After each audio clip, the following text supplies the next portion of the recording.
Hi friends, dowry எப்படி டிமாண்டாக மாறுச்சு அப்படின்னு நம்ம பார்த்து தெரிஞ்சுக்கிட்டோம். இன்னைக்கு பெண்ணை பெற்றோர்கள் தன் மகளுக்கு திருமணத்தின் போது என்ன கொடுத்தார்கள் அப்படின்னு நம்ம பார்த்து தெரிஞ்சுக்கலாம்.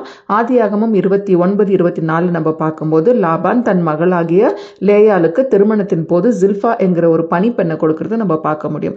அந்த காலத்தில் வசதியாக இருந்த பெற்றோர்கள் தன்னோட மகள் போய் திருமணத்துக்கு அப்புறம் கஷ்டப்படக்கூடாதுன்ட்டுன்னு இந்த மாதிரி பணிப்பெண்கள் சர்வன்ஸை கொடுத்தது நம்மளால பார்க்க முடியும். 1 ராஜாக்கள் 9:16 நம்ம பார்க்குறோம்.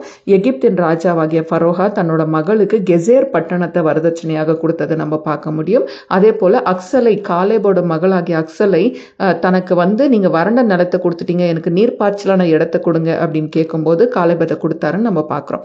இங்க நம்ம முக்கியமாக கவனிக்க வேண்டிய விஷயம் என்னன்னா, இந்த இடத்துல எங்கேயுமே ஆணோட குடும்பத்தினோட இன்டர்ஃபியரன்ஸ் இருக்காது. இங்க பெற்றோர்கள் தங்களோட மகளுக்கு மனப்பூர்வமாக கொடுத்த கிஃப்டாக பார்க்குறோம்.